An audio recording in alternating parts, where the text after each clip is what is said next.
Olá, sejam todos muito bem-vindos a mais uma edição do nosso podcast. Como já tinha adiantado, durante todo o mês de outubro, esse podcast está dedicado ao Outubro Rosa, esse mês de alerta, de prevenção, de conscientização com relação ao câncer de mama. No nosso primeiro episódio, nós tratamos aí histórias de acolhimento, de como também essas associações, o terceiro setor tem ajudado também no acompanhamento daquelas mulheres que estão enfrentando o tratamento oncológico. E hoje vamos discutir como a ciência tem avançado, desde da prevenção do diagnóstico precoce até o tratamento e até a cura, com uma pessoa que é uma referência, doutora Roberta Jales, que é um prazer tê-la aqui, que é médica, mastologista, que compõe a Sociedade Brasileira de Mastologia e que é uma referência. Estudei com ela, temos aí um laço aí de muitos anos, e que bom a gente estar tendo hoje aqui a oportunidade, cada um na sua atividade, na sua perspectiva, né? Você como referência médica, mastologista, e eu agora à frente da secretaria, as duas desempenhando as suas funções de alerta, de prevenção, de autocuidado com as mulheres. Então, prazer, e desde já pode se apresentar aí. Quem é a doutora Roberta Jales? Júlia, que alegria tão grande estar aqui hoje com você. Reencontrar a Júlia é reviver memórias de uma grande mulher. A história de Júlia é marcada pela força, pela dedicação. E eu estou sempre aplaudindo o trabalho que ela exerce à frente aí de várias questões, inclusive com a saúde da mulher. Júlia sempre abraçou a causa, a gente se encontra em vários momentos. Verdade. Nas campanhas, ela está sempre ao lado e é muito lindo ver o trabalho que você vem prestando a toda a sociedade. Parabéns e obrigada por esse momento. E nós que agradecemos a sua disponibilidade. Eu sei que esse mês não deve ser um mês fácil, né? De múltiplas atividades. Eu sei que a senhora também está... Vou chamar você, viu? Vou chamar você, porque somos da mesma idade, mas por respeito, realmente. Mas, de fato, a gente tem acompanhado, assim, a sua dedicação e empenho para estar em audiência pública, em entrevistas, né? Mostrando como é que é enfrentar, porque a gente sabe que muitas mulheres... A gente sabe que o Outubro Rosa é uma campanha internacional, que ela vem ganhando força ao longo dos anos, e cada ano ela tem a necessidade de se reafirmar, seja para a gente fazer esse alerta às mulheres que estão nos acompanhando, seja para que o poder público também faça sua autocrítica, como é que está se organizando, como é que está prestando serviço à população, porque muitas mulheres, certamente, elas vão se sensibilizar, vão fazer o autoexame, vão buscar uma mamografia e nem sempre encontram esses exames disponíveis, né? Principalmente na rede SUS. Isso. E a gente precisa mostrar que existem caminhos, que existem formas e que existem também algumas necessidades que precisam ser melhor aparelhados, né, toda essa rede.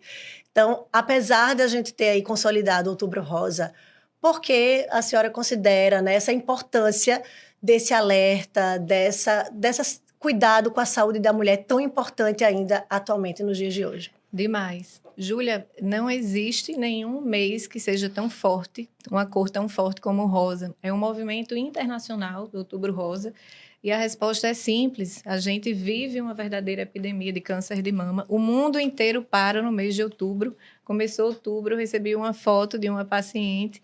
Uma amiga estava em Paris e lá estava a Torre Eiffel iluminada, com vários artistas também abraçando a causa. No Rio de Janeiro, Cristo Redentor, e a gente não pode ficar de fora, porque é um problema mundial, o planeta Sim. Ficar rosa. E isso tudo se deve à incidência altíssima de câncer de mama na população de mulheres. Então, para você ter ideia, 1 a cada 8 mulheres irão desenvolver câncer de mama. E rapidamente a gente reúne, seja na família, seja no trabalho, Conhece seja numa confraternização.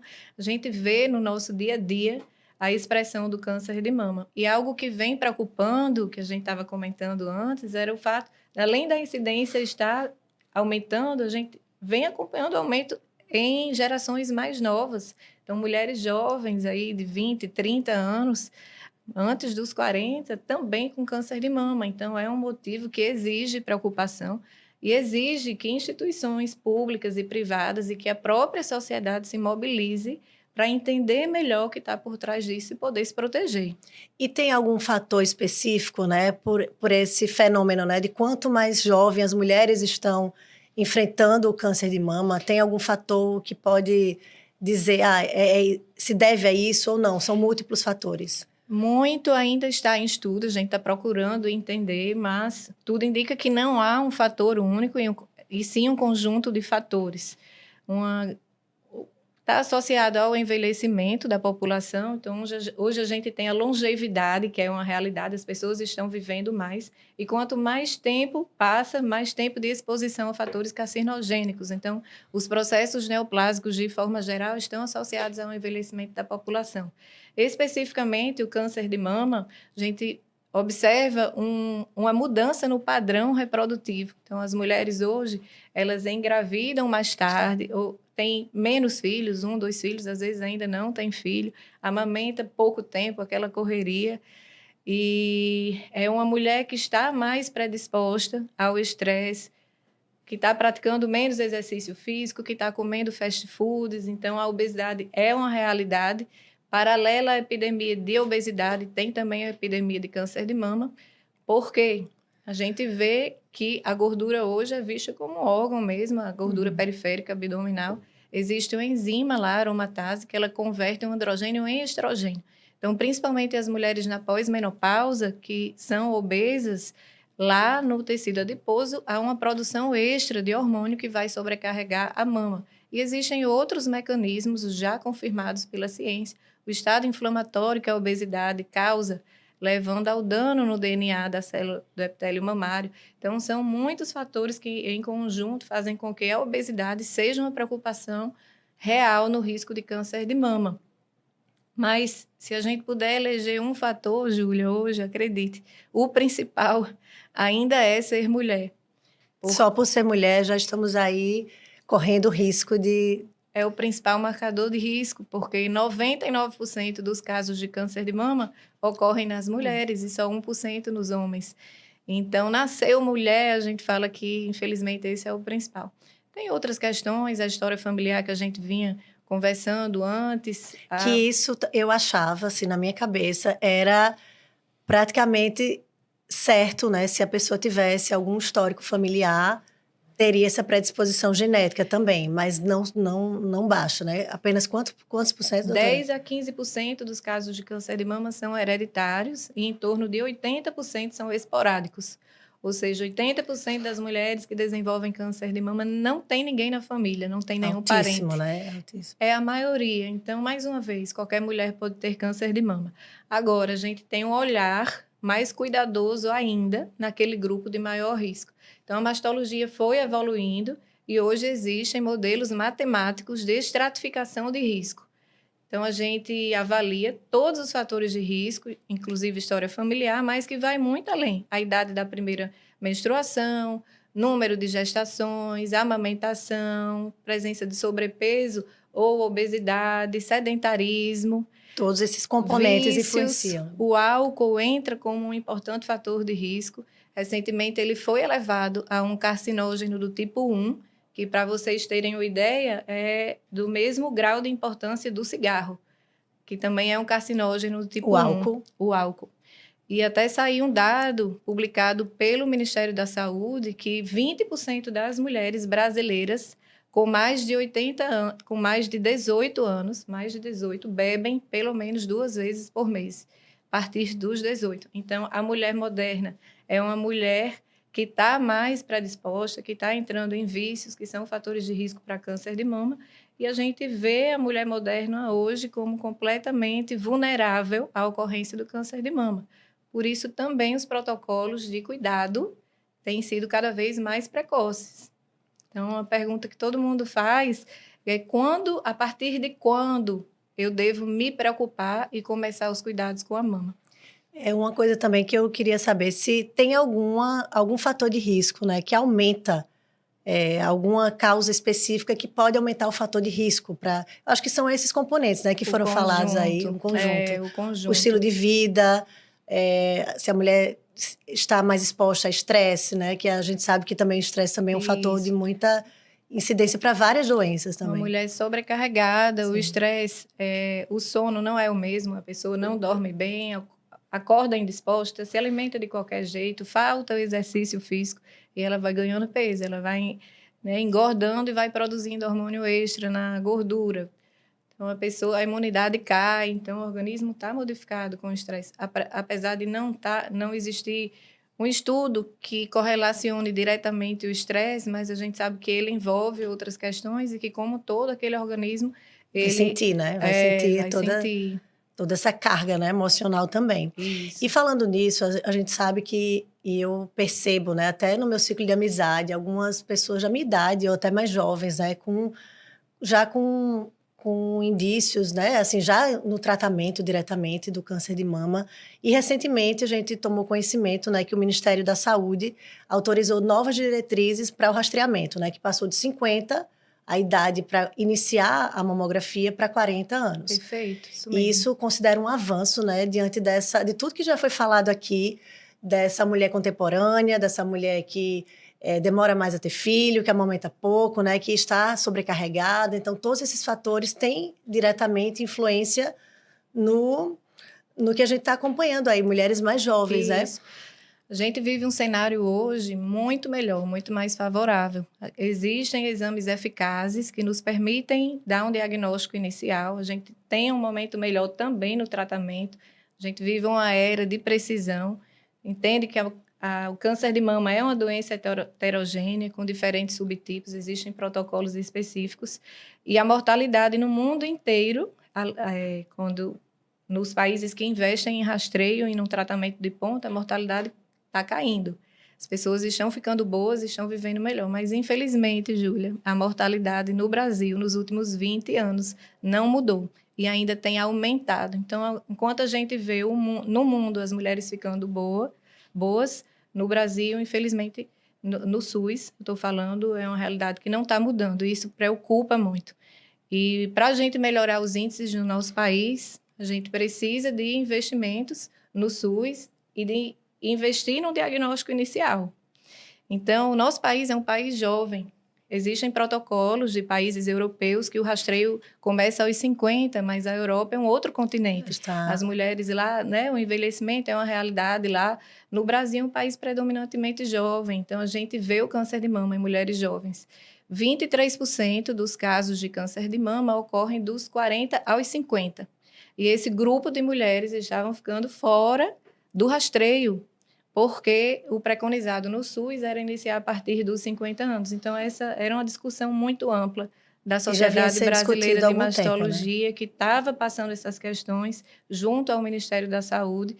E esse ano eles divulgaram que as mulheres do SUS agora terão acesso à mamografia a partir dos 40 anos. Então, isso foi uma grande vitória. A gente recebeu essa notícia com muita alegria. Foi até a melhor forma de abrir o outubro, porque a gente quer as mulheres do SUS também incluídas num rastreio bem feito, de qualidade, para que elas tenham a oportunidade de diagnóstico precoce e de cura. E esse é uma das questões também para todas essas ações de Outubro Rosa, né? Porque, assim, como eu falei, as mulheres vão até fazer a sua parte, mas depois que ela é sensibilizada, ela faz um autoexame, ela vai buscar e às vezes não encontra, né? Então, de fato, essa nova diretriz, né, de aumentar o rastreio, diminuir a idade é algo extremamente importante, mas ela tem que ser acompanhada também da democratização desses equipamentos, né, desses exames, da oportunidade dessas mulheres que estão aí muitas vezes em comunidades rurais, em municípios mais distantes, que nem sempre nos seus municípios conta com um mamógrafo, né, com aparelho, enfim, para poder fazer a mamografia, que ainda é o exame que ainda é mais, o que era a primeira porta de entrada, posso dizer assim? Isso. É isso que você está falando, extremamente importante. A gente precisa de uma cobertura mínima da população para que a gente tenha um número mínimo de diagnóstico inicial e que essas pessoas fiquem boas. Sim. A OMS recomenda, para a gente ter um impacto no desfecho, melhorar o desfecho, que 70% das mulheres com aquela idade de rastreio, que elas estejam aderindo à mamografia. Existem muitos métodos, a mamografia é um deles, mas se a gente puder eleger um principal, ainda é a mamografia. E para a gente melhorar os índices, 70% das mulheres em idade de rastreio, elas devem estar aderindo. E, infelizmente, no último dado do Ministério da Saúde, mais uma vez do SUS, porque a gente observa uma diferença entre o rastreio do SUS e do mundo privado, que acaba que tem Fazer o comparativo, né? uma qualidade melhor no privado, mas as pacientes do SUS, a taxa de cobertura recente foi de 23%. Então, como a gente vai conseguir melhorar a mortalidade se a gente precisa de 70% das mulheres aderindo e a gente só tem em torno de 23%? E esse valor varia de acordo com o estado, de acordo com a região. Aqui no Rio Grande do Norte, a cobertura foi de 25%, nesse último dado publicado pelo Ministério da Saúde. E eu agradeço muito a oportunidade de estar aqui, porque eu acho que levar informação ajuda na conscientização. Por quê? Porque nesse mesmo estudo eles mostraram, por incrível que pareça, que não falta mamografia. O problema não é esse, falta de mamógrafo. É que no Brasil você ter acesso ao exame depende de você. Sim. Então, precisa nascer na mulher a consciência da importância do autocuidado. Então, ela procura o mastologista, ela procura o ginecologista, ela tem a consciência da importância do exame, e se a mulher não tem essa consciência, ela não vai procurar. Então, você tem um aparelho, você tem o grupo Reviver lá, mas ela não sai de casa.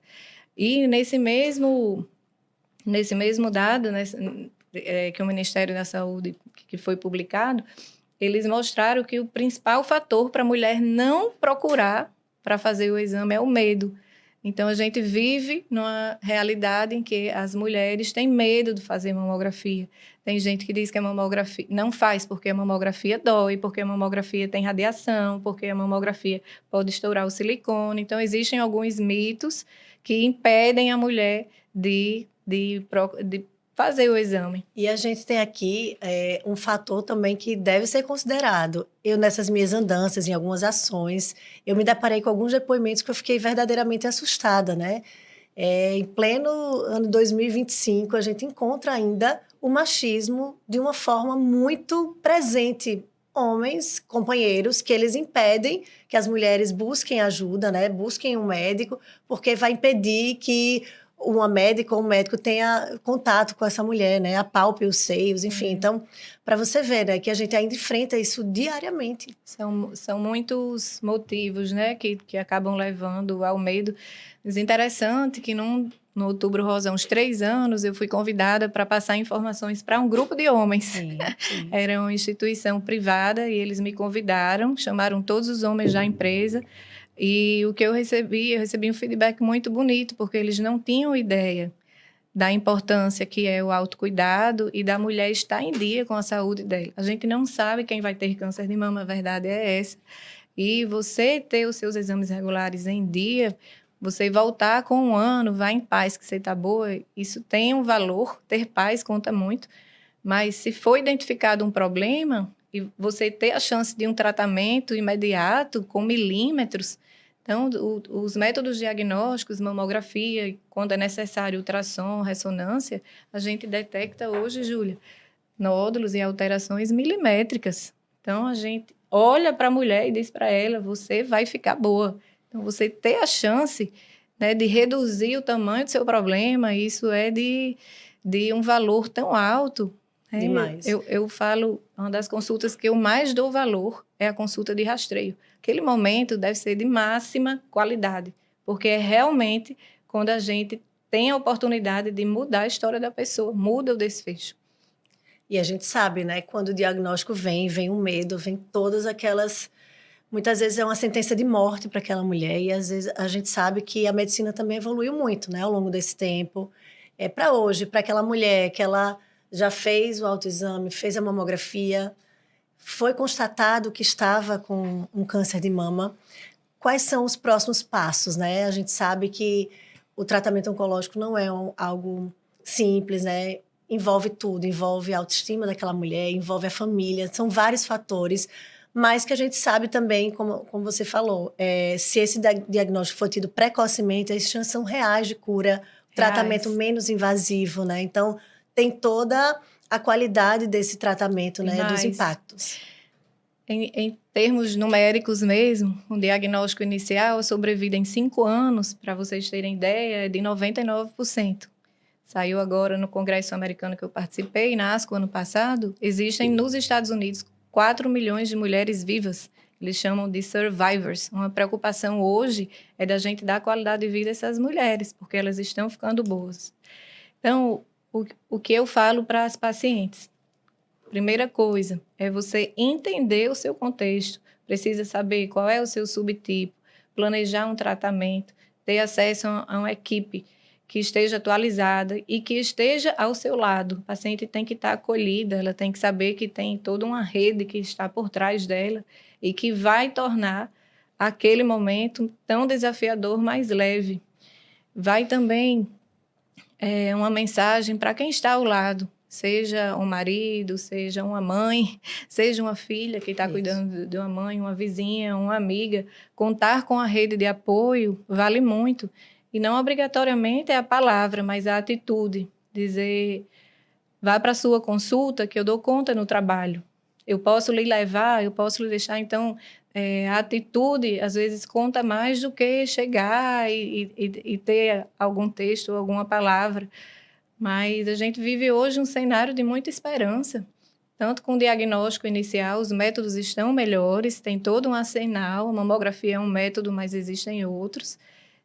E também do ponto de vista de tratamento, é uma equipe multidisciplinar. Então, no passado só existia cirurgia, cirurgias foram ficando melhores, a radicalidade foi diminuindo, tanto que do ponto de vista cirúrgico, o conceito que existe é de fazer cirurgias que sejam menores, menos mutilantes, menos radicais e que sejam igualmente eficazes.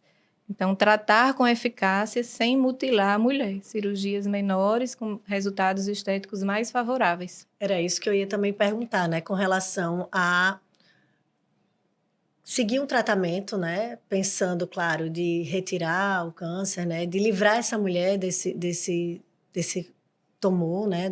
Desse câncer, mas também conciliar com a parte estética, que a gente sabe que mexe muito com as mulheres. Perfeito. Né?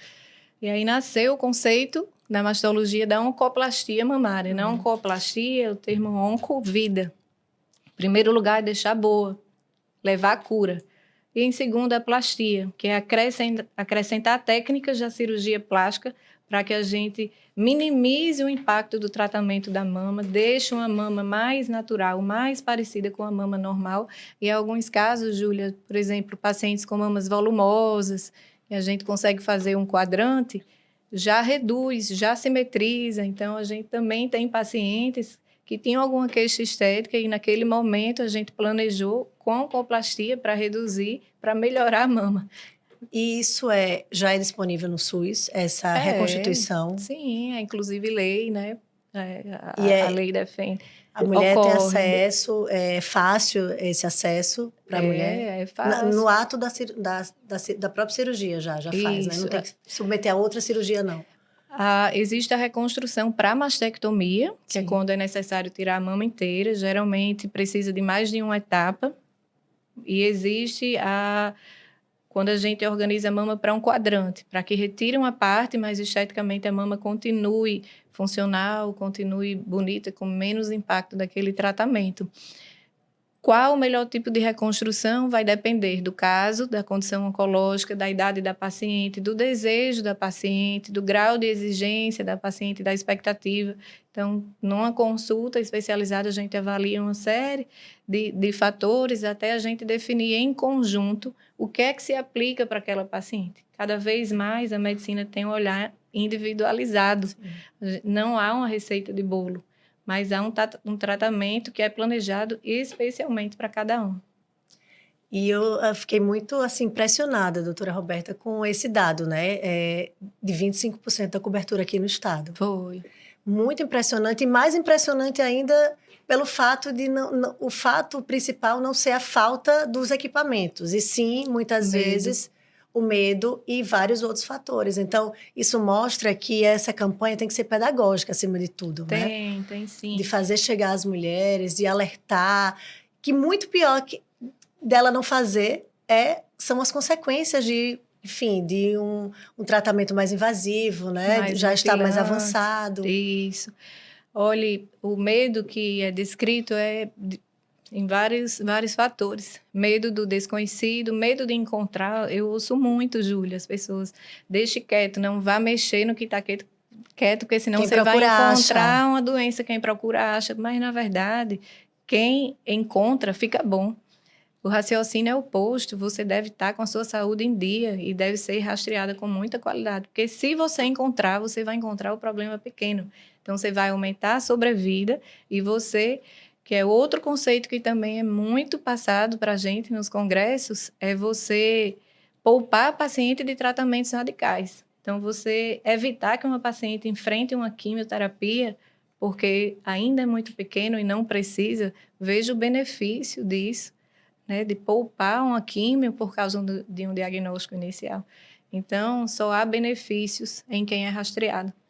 Então fica a dica aí, né? Eu acho que esse mês é de muito alerta, de conscientização, de sensibilizar, né? Fazer com que as mulheres busquem. Se não for, não vai fazer agora em outubro, mas durante todos os meses tem que fazer, né? A campanha é em outubro, outubro vai passar, mas de fato a gente tem que ter esse cuidado durante todos os 365 dias do ano, ficar alerta, ficar atento. Você que ainda não procurou o seu médico, né? Que ainda não está em dia com os seus exames de rotina, buscar, tentar marcar para que a gente possa também fazer esse acompanhamento e essa prevenção.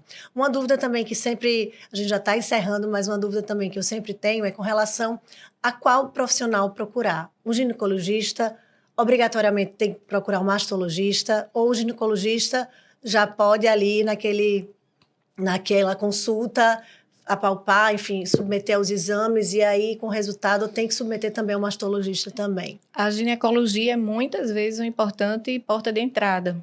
Então, se você não tem acesso ao mastologista, claro, sempre que você conseguir passar com o especialista, o olhar do especialista é um olhar diferente. A gente interpreta os métodos de imagem, a gente revisa todos os métodos, o nosso exame físico é um exame físico diferente, porque só trabalho com isso, a gente, na palpação do médico especialista, eu palpo, Júlia, lesões de 5 milímetros.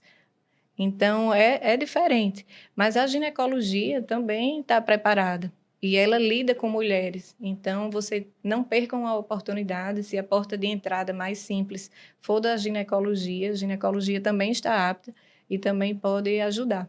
Mas só para a gente encerrar, a recomendação hoje do NCCN, o NCCN é o principal guideline de condutas na oncologia. Ele recomenda que toda mulher já passe em consulta, se possível, de preferência com o especialista, mas se não der, pode ser com a ginecologia, aos 25 anos. Porque o câncer de mama vem ocorrendo em idades mais precoces. Então, não é a mamografia. Uhum. Os cuidados começam aos 25 anos. Com autoexame? Com o exame físico do médico. Sim. Nessa consulta, a gente estratifica no grupo de risco. Mulheres entram no baixo risco, no risco intermediário e no alto risco. Quando tem múltiplos fatores, história familiar, obesidade, sedentarismo. Então, o rastreio hoje é estratificado e aos 25 a gente já monta um planejamento desse rastreio. Então, o rastreio hoje é individualizado também e é a partir dos 25. Olha aí. Em alguns casos, a mamografia a gente antecipa para antes dos 40. Então, fica o alerta aí, mulheres, né, acima dos 25 anos, né, que já estão aí, que precisam ser acompanhadas. Então, fica o alerta aí, doutora Roberta. A gente sabe que cuidar da saúde é um ato de amor, né? Ajuda a salvar as vidas das mulheres, fazer seus exames, compartilhar essas informações. Então, eu queria agradecer imensamente, Roberta, pela sua disponibilidade. Eu amei aqui o bate-papo. Foi muito inspirador, né? Muito pedagógico também, todos esses dados, essas informações. Porque às vezes a gente fala, vai falar de novo sobre isso, mas são dados que sempre elementos que vêm novos, né? Sei que você está sempre atualizada, participando de congressos aí, nacionais, internacionais, então sempre tem muito que acrescentar para todas nós e que você possa compartilhar todas essas informações, fazer o seu exame e estar em dia com a sua saúde. Então, esse é o nosso lema aí do Outubro Rosa. Esse foi mais um episódio dessa série que estamos fazendo, alusivo ao Outubro Rosa. E deixa aqui as suas considerações finais, suas redes sociais. Quem gostou, que pode também entrar em contato para marcar uma consulta, fique à vontade. Júlia, queria agradecer o convite, é uma honra. Como você falou, isso é uma causa que nos acompanha o ano inteiro. Eu sou testemunha da força e do grande desafio que é, mas hoje uma mulher bem assistida, ela é totalmente apta a vencer essa etapa. E agradeço muito o espaço para poder estar levando informação de qualidade, porque eu não tenho dúvida que é assim que a gente consegue progredir, através do conhecimento. Então, um prazer muito grande estar aqui com você e desejo que você cresça muito, brilhe muito, que você tenha um caminho fantástico e tem muito que ajudar a nossa população. Estamos juntas, eu que agradeço a sua disponibilidade. É tão bom a gente saber que no meio do caminho a gente sempre encontra pessoas boas. Eu digo muito, cada instituição, cada pessoa, né? Cada instituição é feita de pessoas, e se a gente encontrar pessoas que têm comprometimento, têm empatia, né? Vai para além da sua função, né? Porque muitas vezes eu encontro em atividades que vão para além da função mesmo ali de consultório, enfim, tenha o envolvimento humanizado. Já encontrei várias vezes no Grupo Bonitas, né? Em várias outras iniciativas. E que bom que a gente também tem vários grupos, né, de apoio, de acompanhamento, de humanização, para que, de fato, essa travessia seja mais leve. Sem dúvida. A gente sabe que muitas vezes as mulheres têm a saúde negligenciada. A mulher cuida de todo mundo, mas muitas vezes não se cuida, se deixa de lado, deixa para depois, e a gente tem que fazer esse alerta. Mais uma vez, eu digo que essa pauta é pedagógica. Então, vamos inserir aí nas nossas ações do ônibus lilás, chegando nas comunidades rurais, nas comunidades quilombolas, ribeirinhas. Então, esse é mais um compromisso que a gente assume em divulgar, fazer esse chamamento às mulheres para buscar as regionais de saúde, para buscar fazer o seu exame, estar em dia com a sua saúde. Esse é mais um alerta do nosso Outubro Rosa. Fiquem todos agora, agradeço e vamos ao próximo episódio. Até lá!